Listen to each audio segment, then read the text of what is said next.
Alright, let's rewind to 1607. Picture a bunch of Englishmen, all bright-eyed and bushy-tailed, landing on the coast of what is now Virginia.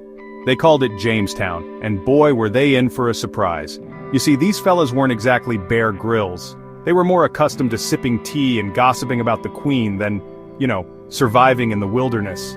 They arrived with dreams of gold and glory only to find a swampy, mosquito-infested land. Not exactly the paradise they had signed up for. To make matters worse, they landed in the middle of a drought. Talk about bad timing. Their lack of practical skills and their obsession with finding gold instead of planting crops meant they were in for a rough ride. And rough it was. The first few months were a disaster. Disease ripped through the colony, food supplies dwindled, and the constant threat of attacks from the native Powhatan Confederacy kept everyone on edge. These gentlemen adventurers were about to learn that the New World wasn't for the faint of heart. Things went from bad to worse in the winter of 1609. Enter the starving time, a period so grim it still makes history textbooks shudder. Imagine this: a harsh winter, no food, and desperate colonists resorting to eating whatever they could find. We're talking rats, snakes, leather boots, you name it. Cannibalism, you ask? Well, let's just say that archaeological evidence later confirmed what their diaries hinted at. It was a dark chapter, a testament to the brutal reality of early colonial life. The once hopeful colony had been reduced to a scene of unimaginable suffering. The starving time was a harsh wake-up call.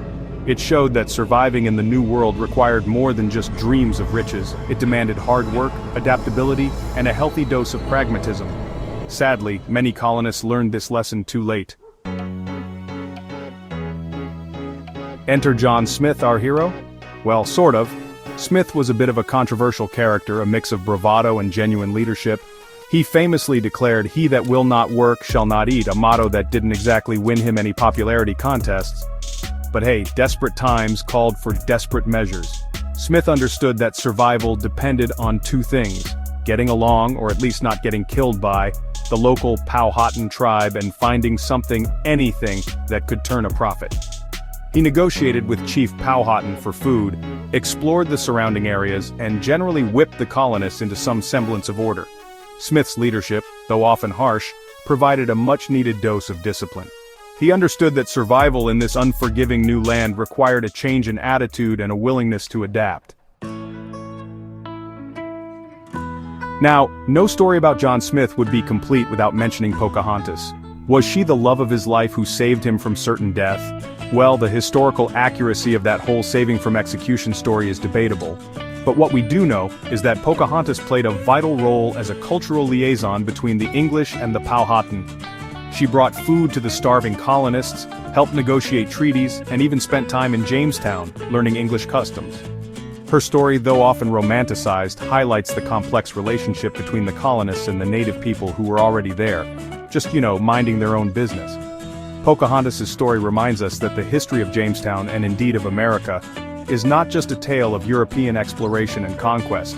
It is also a story of cultural exchange, albeit often unequal, and fraught with tension, between two very different worlds. Section 5, Tobacco, the colony's unexpected savior. Remember how I mentioned the colonists needed to find something profitable? Enter John Rolfe, a man who would inadvertently change the course of Jamestown's history, and let's face it, the world. In 1612 he did something revolutionary. He planted tobacco. Not just any tobacco, mind you, but a sweeter strain that was all the rage in Europe. This brown gold, as it came to be known, was a hit. Suddenly Jamestown had a cash crop, something to trade with England and line their pockets. The colony, once on the brink of collapse, was finally making money. Of course, this newfound prosperity came at a cost. Tobacco cultivation was labor-intensive, and guess who they turned to for cheap labor? Yep, indentured servants and eventually enslaved Africans. Section 6, From Struggle to Prosperity, the Rise of Jamestown. With tobacco booming, Jamestown went from a struggling outpost to a bustling port town. People flocked to Virginia, eager to make their fortune in the New World. Land became the new gold, and the colony expanded, pushing further into Powhatan territory. This, as you can imagine, didn't exactly thrill the native inhabitants. The introduction of a representative government in the form of the House of Burgesses in 1619 gave colonists a voice in their own affairs, a landmark event in the development of American democracy. However, the same year marked the arrival of the first Africans in Virginia, forced into servitude, marking the grim beginnings of a dark chapter in American history. Section 7. A legacy forged in hardship. Jamestown's story is a roller coaster of triumph and tragedy. It's a reminder that the founding of America wasn't a glorious cakewalk but a messy, often brutal affair. It's a story of survival against all odds, of adaptability, and of the consequences, both intended and unintended, of human ambition.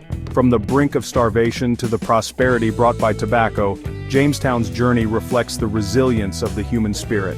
It reminds us that even in the face of adversity, hope and the pursuit of a better life can drive us to overcome unimaginable challenges. Section 8. Jamestown and the Seeds of a Nation. Jamestown wasn't just about surviving, it was about establishing a permanent English presence in the New World. It was the first domino to fall, leading to the 13 colonies and eventually the United States of America. Now, before you go all patriotic on me, remember that this story is complex. The legacy of Jamestown is intertwined with the displacement and mistreatment of Native Americans and the horrors of slavery. It's a reminder that America's origins are a mix of triumph and tragedy, a legacy we're still grappling with today. The lessons learned at Jamestown, both positive and negative, shaped the future of a nation. It laid the foundation for a new society, one built on the ideals of self-governance, individual liberty, and, unfortunately, the exploitation of others. Section 9. Conclusion. The enduring significance of Jamestown. So, what can we learn from the chaotic, often cringeworthy story of Jamestown? Well, for starters, it reminds us that history is rarely black and white. It's full of complicated characters, bad decisions, and unintended consequences. But most importantly, it's a story of resilience, of the human spirit's ability to adapt and overcome even the most daunting challenges. Jamestown, in all its messy glory, is a microcosm of the American story itself. It's a reminder that the nation we know today was built on the backs of countless individuals, their struggles, their triumphs, and their failures. It's a history that deserves to be remembered, not just for its successes, but also for its complexities and contradictions.